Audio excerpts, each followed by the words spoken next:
ما كنت أدري إنه استحقاقي العالي والوظيفة الراقية اللي راح أخشها راح تغير حياتي للأبد، وراح تخليني أندم على كل شيء كنت أفكر فيه. أهلا فيكم في قناتي، كيف حالكم؟ إيش أخباركم؟ إيش مسويين؟ معاكم ريلو نوفا. إذا كانت هذه أول مرة تشوفوني فيها وشدكم موضوع قصة اليوم فاعطوني لايك واشتراك وأكيد فعلوا زر الجرس عشان تشوفوني دائما. اليوم راح أتكلم عن قصة مرة تخوف وأحتاج تركيزكم هنا، اللي تغسل المواعين واللي تاكل واللي مجهز سناك، وأكيد إذا أنتوا لحالكم فطفوا النور عشان تاخذون جو معي.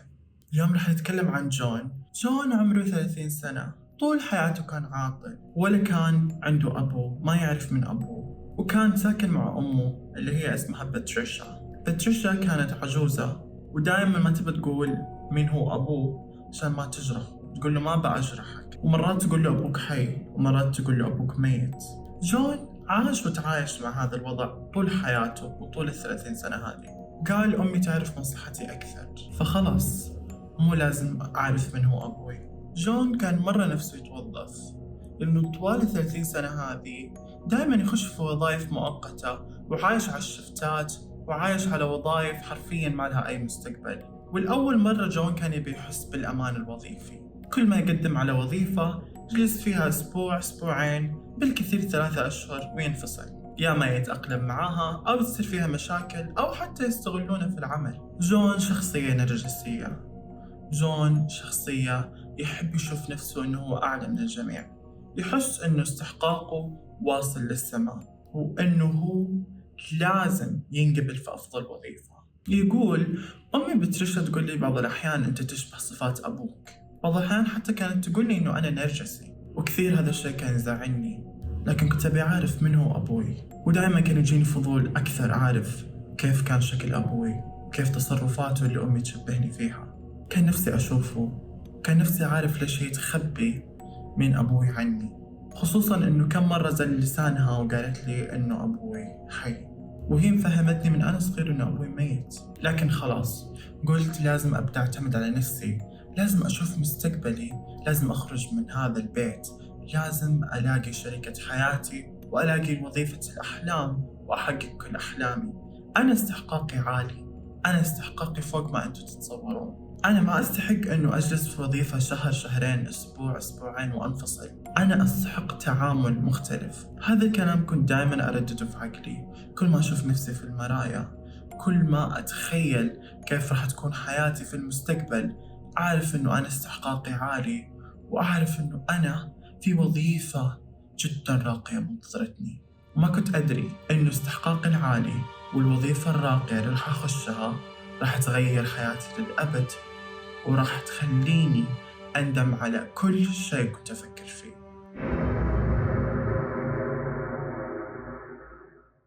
كان عندنا بنك راقي في الحي. البنك هذا ما كان يروحوا له إلا الأغنياء حقين الحي. الأغنياء حرفياً الناس اللي أنا أبي أتعامل معاهم وأكون منهم. كمان كانوا يجونا أغنياء من كل أنحاء العالم، أغنياء كانوا يحطون السبائك حقت الذهب حقتهم ويحطون طن من أموالهم وأغراضهم الشخصية الثمينة. كان نفسي أشتغل هناك، كان نفسي إني أنخرط مع هذول الأشخاص الأغنياء. ممكن ألاقي شريكة حياتي، ممكن حياتي تتغير، ممكن أصير منهم.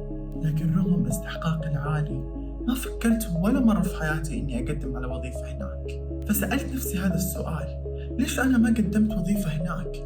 أنا هناك مكاني، أنا ولدت إني أشتغل في هذا البنك، أنا استحقاقي عالي وأكيد راح يقبلوني.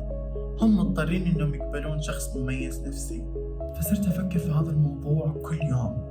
لكن أمي بتريشا كانت غريبة جدا، خصوصا من ناحية هذا البنك. كنا كل ما بنروح وول مارت القريب من البنك كان لازم عشان نعدي وول مارت لازم نعدي من قدام البنك. أمي كانت تحاجة هذا البنك، كانت تخاف من هذا البنك. دائما لما أنا وأمي نبي نروح وول مارت عشان نقضي للبيت تقول لي خلينا نمشي من الجهة الثانية، الجهة اللي ما تخلينا نتقابل مع البنك، لكن الجهة هذه أبعد حرفيا ب10 دقائق. فكنت أقول لأمي ليش ما نروح الطريق الأسهل؟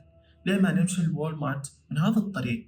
هل في مشكلة؟ من البداية كانت دائما تتحجج، خصوصا لما أنا كنت صغير بالعمر.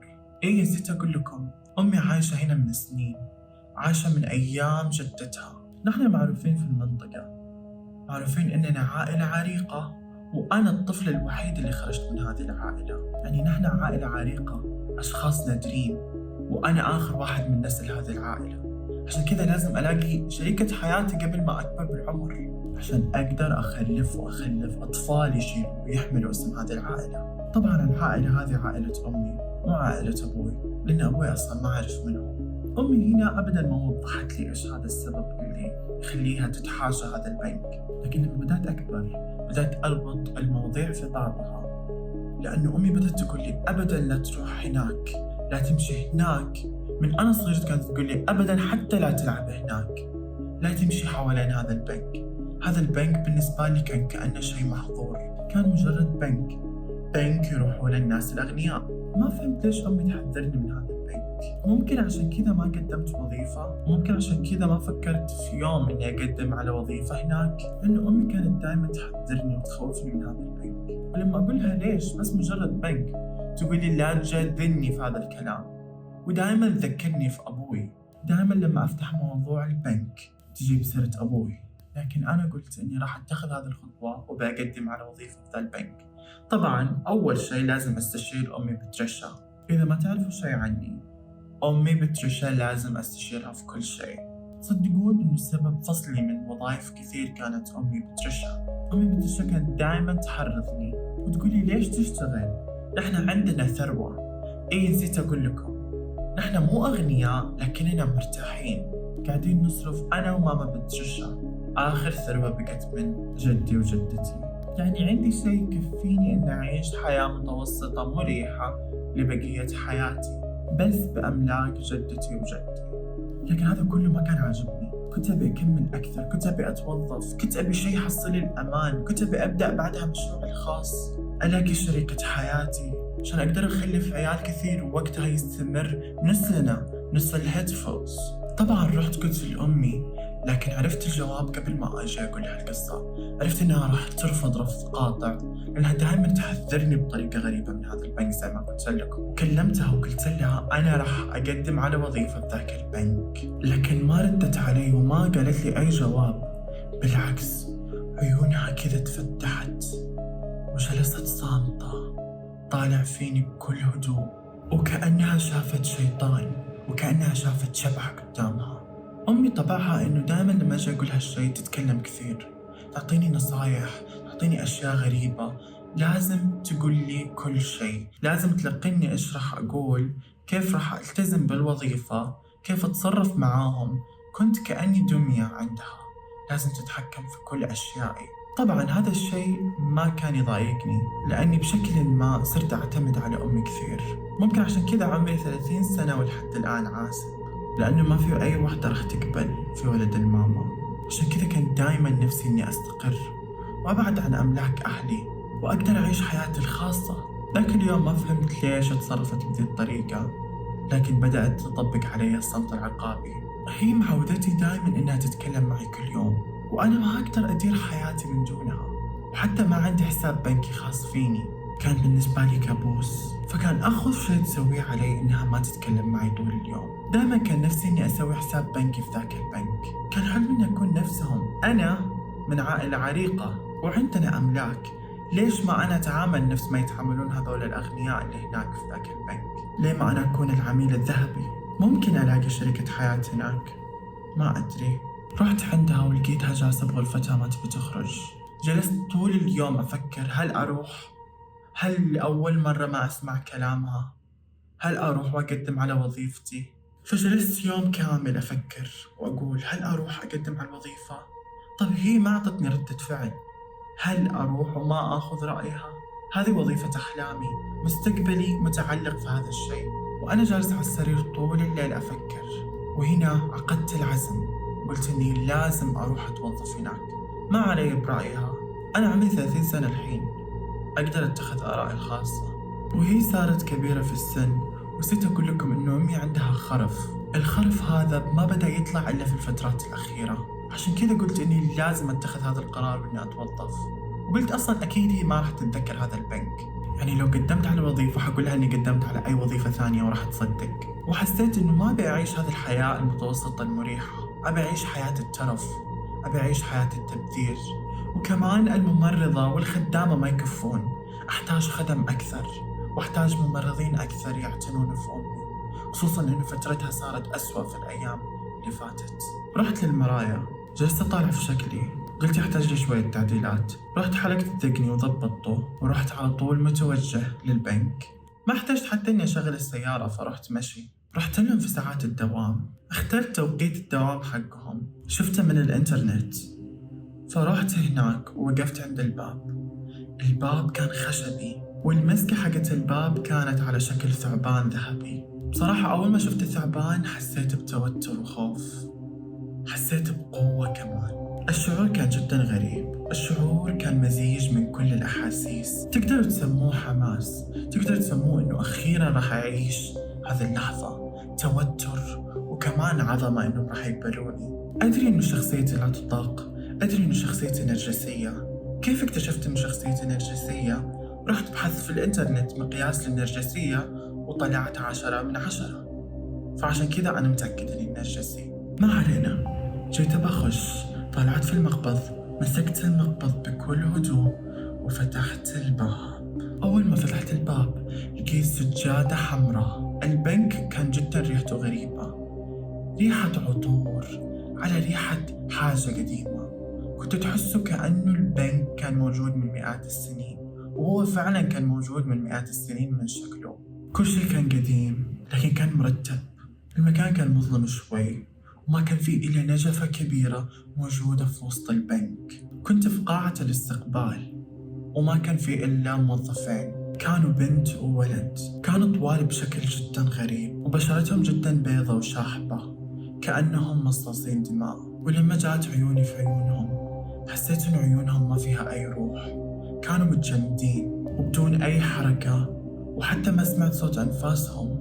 أول ما شفتهم جدا خفت، لأنهم كانوا جدا شاحبين وكأنهم جثث. وقربت من عندهم وسألتهم أنا جاي أقدم على وظيفة، هل عندكم وظائف شاغرة؟ بنفس الوقت كلهم قالوا لي أهلا فيك سيد جون، أكيد لنا وظائف لأشخاص مثلك، أنت شخص جدا مميز. وبعدها تحركت البنت بحركة سريعة ولمست لوحة، واللوحة هذه طلعت باب سري. الباب كان السيب جدا مظلم. دخلت البنت وسكرت الباب وراها، وأنا هنا كنت مرة بحالة من الذهول. فرد علي الشخص الثاني وقال لي لا تخاف ولا تتوتر، هذا مجرد باب من بيباننا الكثيرة. سألته بكل توتر وقلت له باب من بيبانكم الكثيرة؟ ليش أنتوا كم باب عندكم؟ طالع لي وابتسم وقال لي راح تعرف كل شيء، لكن الآن هي راح تكلم المدير حق البنك عشان يسوي مقابلة معاك. طالعت فيه وطالعت في ابتسامته الغريبة، وما فهمت أي شيء كان يقوله، لكن ابتسمت له عشان ما يحس بأي شيء غريب. والثواني معدودة، بعدها طالع فيني وقال لي روح اجلس هناك في مقاعد الانتظار. وقلت له أي مقاعد؟ قال لي هذيك المقاعد الحمراء. صراحة ما أوصف لكم المقاعد كيف كانت جدا فخمة كأنها مقاعد ملكية. وضحكت وقلت له هل هذه مقاعد الانتظار؟ قال لي إيه نعم هذه مقاعد الانتظار. قلت له حسبتها للزينة، حسبتها بس مجرد ديكور للثيم حق المكان لأنها مرة فخمة. قال لي نحن زبايننا مو أي أحد، لازم يحصلون على أفضل تعامل والخدمة اللي يستحقونها. قلت له طبعا أكيد بلا شك. وأنا جالس مستلذ بهذا النعيم لفتت نظري لوحة غريبة، لوحة لشخص جدا طويل وكمان كان جدا أبيض ولونه شاحب، كان نسخة من الموظفين الاثنين. اللوحة هذه ما أدري ليش لكنها ذبت في قلب الرعب. اللوحة كانت العيون فيها تتحرك، أنا متأكد إني شفت العيون فيها تتحرك وكأنها جالسة تراقب روحي. على طول عدلت جلستي، طلعت فيها بكل توتر. جلست حرفيا لحظة صمت وما حسيت في وقت الانتظار. أنا طالع في اللوحة واللوحة طالع فيني. شعور كان جدا غريب. الشخص اللي في اللوحة كانت عيونه سوداء، وعيونه كانت مرة كبيرة وشعره كان طويل. صراحة ذكرني بسفاح لندن، نفس الوصف التقريبي اللي كان يوصفونه فيه. وقاطع تفكيري وتمعني باللوحة صوت المدير وهو يضحك وقال لي أهلا فيك، كيف حالك سيد جون؟ ليه أبوك وأمك ما عاد صاروا يزورونا نفس زمان؟ ما تدري قد إيش كنا منتظرينك، ولا حتى يحتاج مقابلة عمل، أنت لازم تبدأ تتوظف معانا. وهنا كنت بوسط شرود الذهني لسه، لكن كأني لقط كلمة أبوك، طلعت فيه بكل توتر وقربت منه بسرعة وقلت له أبوي. ليه أنت تعرف أبوي؟ ووقتها توتر لكن اترسمت عليه ابتسامة خوف، قال لي نعم كنت عارف أبوك وكنا أصحاب، ليه ما صار يزورنا هو وأمك بتريشا؟ كيف حال بتريشا؟ هل هي بخير؟ قلت له مع الأسف حالتها تدهورت وجاها الخرف، لكن أنا ما أعرف من أبوي، فكيف أنت تقول لي إنه أبوي كان صديقك؟ قال لي أصلاً أبوك كان موظف معايا في هذا البنك وهو اللي وظفني فيه، عشان كذا قلت إنه مو لازم أسوي معاك مقابلة وظيفية، لأني أنا متأكد إنك أنت قد الوظيفة، لأني راقبت شغل أبوك وتعلمت على يده، وأبوك كان كأنه انولد لهذا الوظيفة. قلت له أول مرة أدري أصلاً إنه أبوي كان ساكن هنا، أنا أمي ما قالت لي أي تفاصيل عن أبوي، ومن يوم ما كبرت ما كان في إلا أنا وأمي في البيت. قال من جد غريبة، ليه بتريشا ما قالت لك عن أبوك؟ أبوك كان إنسان رائع، كان إنسان مميز. قال لي تعرف إيش؟ تصدق هذا المكان مناسب جدا لك إنك تتوظف فيه، لأنك حتعرف أبوك أكثر وحتقدر تشوف شخصيته وتعرف معلومات أكثر عنه، وما تدري ممكن تشوفه وممكن يجينا زيارة للبنك في يوم من الأيام. قلت له أبوي أنا؟ أبوي عايش؟ قال لي ليش؟ بتريشا قالت لك شيء ثاني؟ قلت له قالت لي إنه مات، قالت لي إنه مات أول ما أنا انولدت. طالع فيني وابتسم وقال ما انصدم، هذه كانت تصرفات بتريشا طول الوقت. قلت له عفوا؟ قال لي ولا شيء، لكن أبوك حي، أبوك كان يجينا دايما، لكن أبوك الشيء اللي يميزه إنه ما يحب يجلس في مكان محدد، دايما يحب يسافر في جميع أنحاء العالم، وشاف إنه خلاص نال كفايته من هذا الحي. لكن أضمن لك إذا توظفت عندنا راح تستكشف أشياء كثير عن أبوك، وراح أربط علاقتكم مع بعض، وأكيد راح يتحمس لما يعرف إنك أنت جيت وتوظفت في البنك.